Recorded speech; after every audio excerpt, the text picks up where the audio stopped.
तो आज जो है बहुत दिनों के बाद हम लोग एक जो है ऑर्गेनाइज्ड क्लास करने वाले हैं। एंड स्पेशली जो ये क्लास है ये नर्सिंग के लिए है और जो है यंग आरएमओस के लिए क्लास है, ठीक है। और इसको करने का विचार मेरे मन में आया कि जो है अभी हमारे हॉस्पिटल में एक 87 ईयर ओल्ड पेशेंट एडमिटेड है और इनके बारे में मैं 2-3 दिन से बड़ा सोच रहा था, इनकी मॉनिटरिंग कर रहा हूँ, ठीक है। तो इस रेफरेंस में जो है दिमाग में ये बात आई कि जो ओल्ड एज वाले लोग हैं इनकी हम कैसे प्रॉब्लम्स को रिड्यूस कर सकते हैं, ठीक है, या कैसे हम इन लोगों को मोर एक्टिव रख सकते हैं, ठीक है। उस पॉइंट ऑफ व्यू से जो है दिमाग में मेरे बात चल रही थी और काफ़ी रिसर्च किए के बाद में मुझे जो है एक अच्छी सी वीडियो मिली और उसमें जो है ये चीज पॉइंट्स डिस्कस हो रहे हैं। तो हमने सोचा कि ये जो है हम अपने स्टाफ के लिए भी जो है इन पॉइंट्स को डिस्कस करें और सो दैट कि हम लोग जो हैं अपने पेशेंट्स के लिए, अपने पेरेंट्स के लिए और अपने जो भी आसपास के लोग हैं उनको, जो कि वल्नरेबल एज ग्रुप वाले हैं, क्या हैं वल्नरेबल एज ग्रुप, तो वल्नरेबल एज ग्रुप में जो हायर एज ग्रुप वाले लोग हैं, एल्डर लोग हैं, 60 to 65 ईयर्स के एज के जो लोग हैं, मेल फीमेल जो हैं, उनको कैसे हम उनकी जो है हेल्थ को बेटर रखें, ठीक है, कैसे उनको हम पॉजिटिव हेल्थ में रखें, कैसे हम उनको जो है ज़्यादा से ज़्यादा एक्टिव रखें, ठीक है। तो उस पॉइंट ऑफ व्यू से तो मुझे ये कुछ एक ये निकल के आया कि 4 आईज की बात चल रही थी कि भाई 4 आई अगर हम लोग जो है अपने दिमाग में रख लें तो जो है ये एक याद करने का एक तरीका है चीज़ों को, या अपने दिमाग में उतारने का एक तरीका है। तो जिसमें एक जो है बर्नार्ड आइजैक करके नाम के कोई साइंटिस्ट थे या जो भी, ठीक है, तो जिन्होंने इस टॉपिक पे बात की है 4 आईज के बारे में, ठीक है। और जिसमें जो पहला आई है वो है इमोबिलिटी।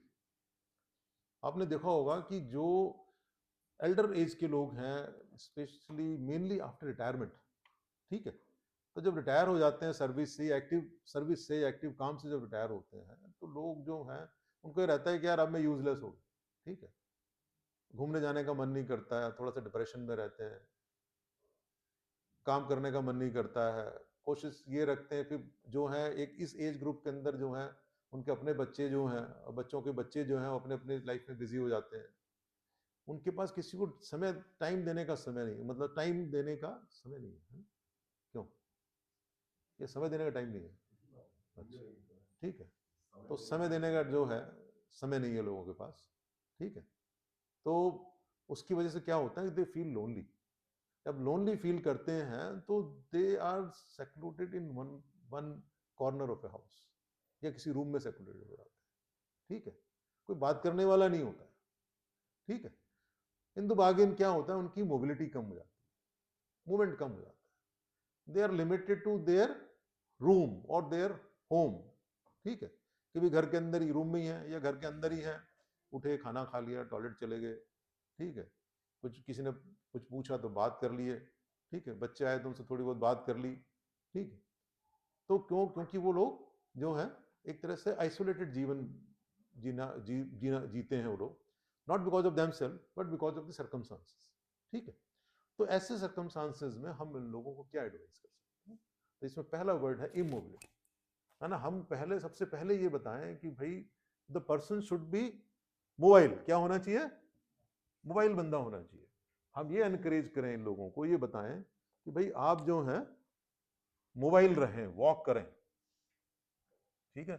आज एक पोस्टर भी बात चल रही थी, राहुल जी मेरे पास पोस्टर लेके आए हुए थे, हमसे बात कर रहे थे कि भाई जो है भ्रमण के क्या क्या जो है लाभ हो सकते हैं, ठीक है, या क्या क्या बेनिफिट हो सकते हैं, चाहे सुबह भ्रमण करना है या शाम को करना है या सैर करनी है, तो क्या हो सकता है। कहने का मतलब ये है कि these people should be motivated to come out of their homes and start walking, ठीक है, चलें।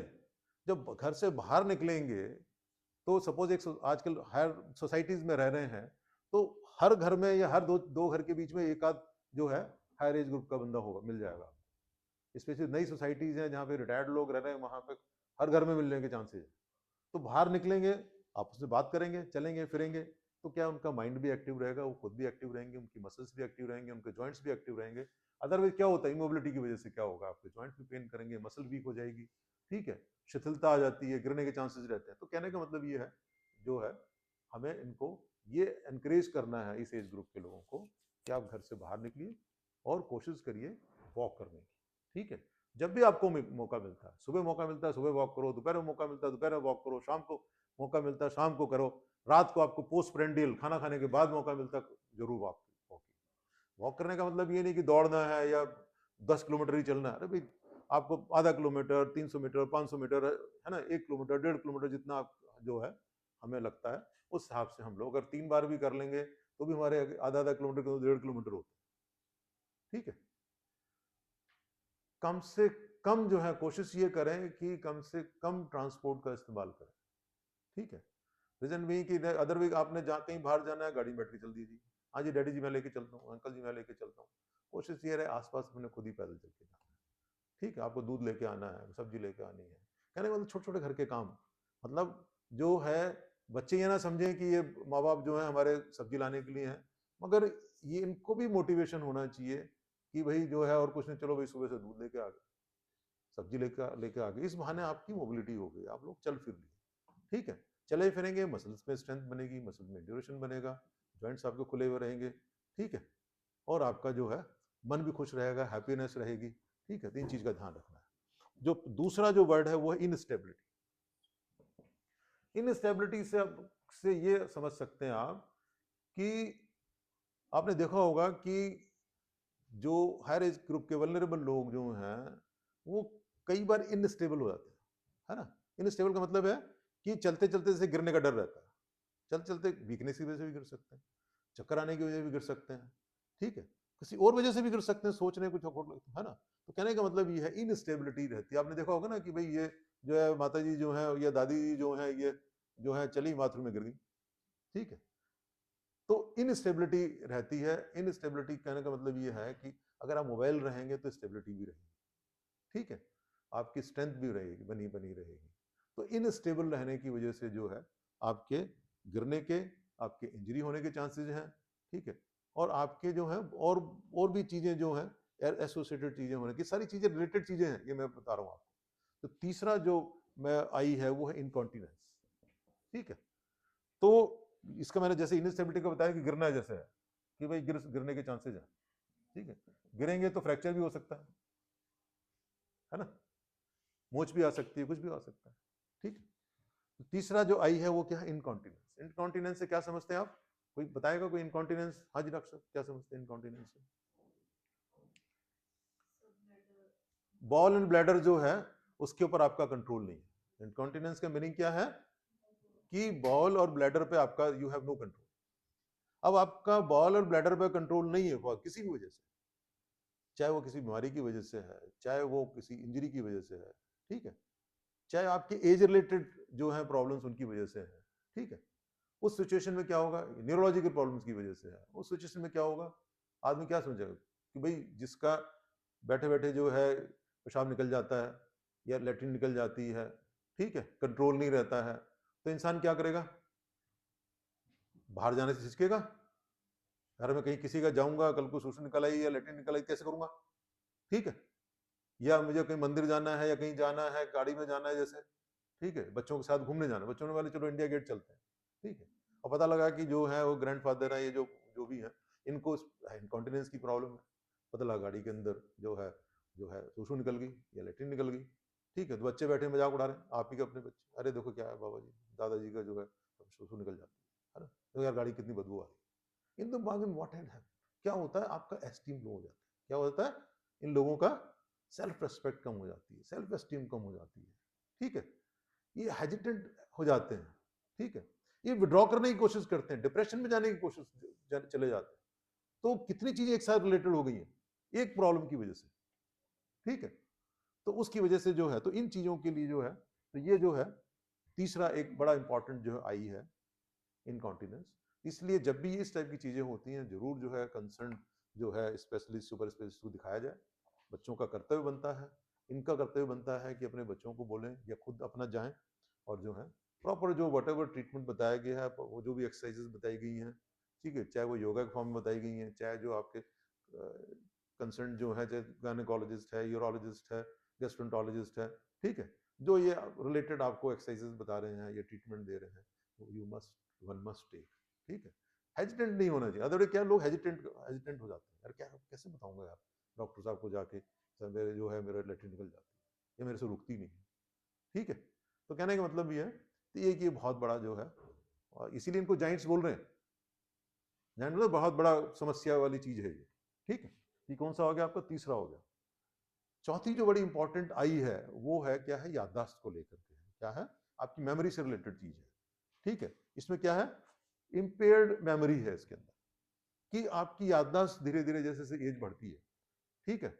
तो ये एज रिलेटेड भी हो सकता है, ये आपका अल्जाइमर्स की वजह से भी हो सकता है, जो डिमेंशिया जिसकी बात कर रहे हैं आप, पार्किंसन की वजह से भी हो सकता है, किसी और न्यूरोलॉजिकल प्रॉब्लम की वजह से भी हो सकता है, ठीक है।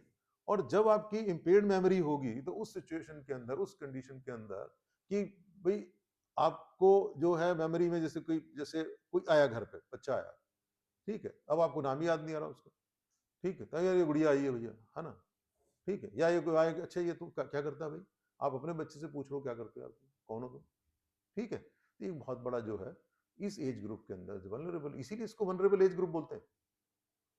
उनके रीजन है, ये है रीजन वल्नरेबल एज होने के, कि ये दे आर वल्नरेबल, ठीक है। क्यों वल्नरेबल, क्यों, इनको अब सपोज इनको याद ही नहीं है, घर से बाहर निकल गए, आपको पता ही नहीं, आपका आप अपना नाम भूल गए, आप अपना एड्रेस भूल गए, आप कहाँ के रहने वाले ये भूल गए, तो दे आर वल्नरेबल, ठीक है।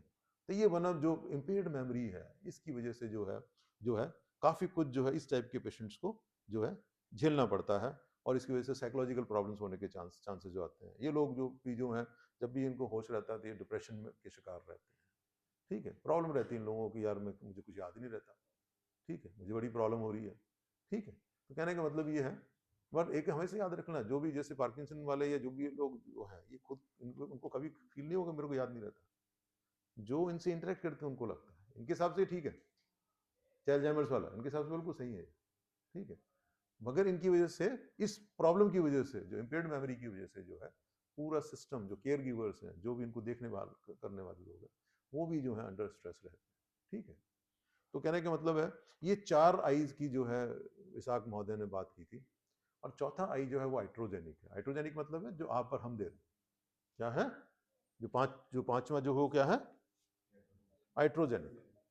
ये पांचवा, ये कौन, हम लोग दे रहे हैं, क्या है रीजन उसका हाइड्रोजेनिक में, कि हमने को मेडिकेशन दिया, उसकी वजह से जो चक्कर आ गए बंदे को, उसकी वजह से जो भूख नहीं लग रही है, तो उसका जो है हेल्थ डाउन हो रही है, उसकी वजह से इनस्टेबिलिटी हो गई है, हाइपोस्टेटिक हाइपोटेंशन हो गया, है ना, कहने का बंदा गिर गया, हमने दवाई दी है, बंदा उठा, हाइपोटेंशन हो रखा है, उठते ही गिर गया, ठीक है।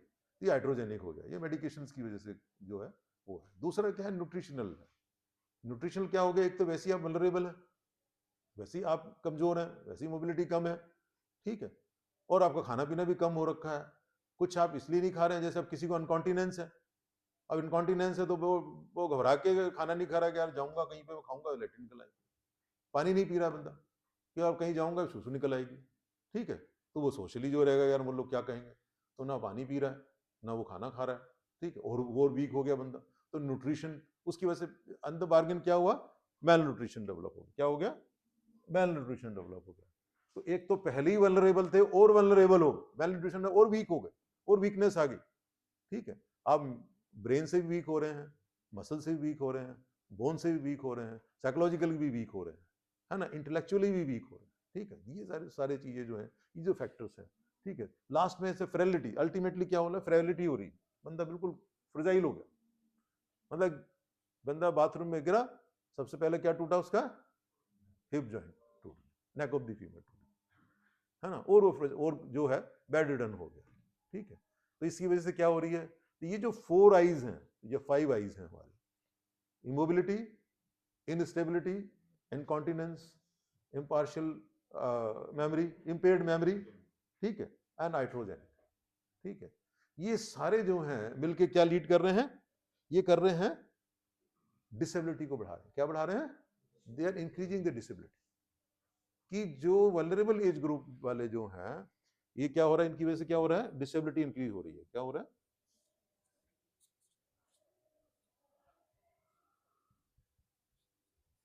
ठीक है भाई, गिर गए बाई चांस तो आपका नेक ऑफ द फीमर टूट गया या कुछ और ब्रेन कुछ चीज टूट गई, आप डिसेबल हो गए। ठीक है। दूसरा क्या कर रहा है, इंस्टीट्यूशनलाइजेशन हो रहा है इसकी वजह से। क्या हो रहा है, इंस्टीट्यूशनलाइजेशन मतलब कि आपको किसने किसी इंस्टीट्यूट के अंदर जो है, कैसा इंस्टीट्यूट है, हेल्थ केयर इंस्टीट्यूट है, हॉस्पिटल में भर्ती कर दिया, आपका हॉस्पिटलाइजेशन बढ़ गया। ठीक है। आपको ओल्ड एज होम में भर्ती कर दिया घबरा के लोगों ने, अरे यार इनको वहां कर दो, हॉस्पिटलाइजेशन कर दो। ठीक है। तो है, तो ओल्ड एज होम में भी हो सकता है, और अगर बीमार पड़ते हैं, डिसेबिलिटी होती है, तो आपका हॉस्पिटल के अंदर आपका जो है स्टे बढ़ जाएगा।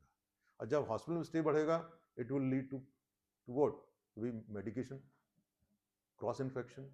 ठीक है, इसके चांसेस पूरे पूरे हो सकते हैं। ठीक है, ड्रग रिएक्शन भी हो सकती है।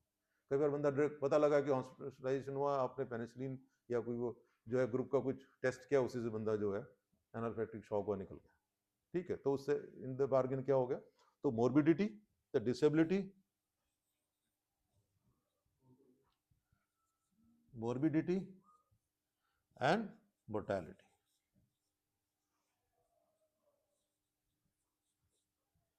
ठीक है। तो इसने क्या करा, इन सारे पॉइंट्स ने मिलके, इन सब पॉइंट्स ने मिलके क्या किया, डिसेबिलिटी बढ़ा दी, मोर्बिडिटी बढ़ा दी, मोर्बिडिटी मतलब बीमार होना, एंड मोर्टैलिटी अल्टीमेटली। उसको बंद कर दो यार, है ना।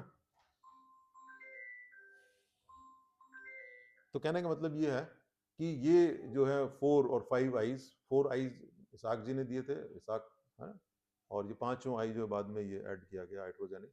ठीक है। तो इसमें जो है, मैं समझता हूँ कि आप लोगों को शायद थोड़ा बहुत इसमें क्लियर हुआ होगा कि how to deal with vulnerable age group, and especially जो है हायर एज ग्रुप वनरेबल, जो है 6 to 65 ईयर्स की एज के जो है, चाहे आपके पेरेंट्स हों, चाहे वो आपको ग्रैंड पेरेंट्स हों, चाहे आपके वो सोसाइटी में लोग रहते हों, चाहे आपके हॉस्पिटल के अंदर हो, हाउ टू, मतलब we must be very very careful and dealing with जो है vulnerable people, that is of high age group. ठीक है।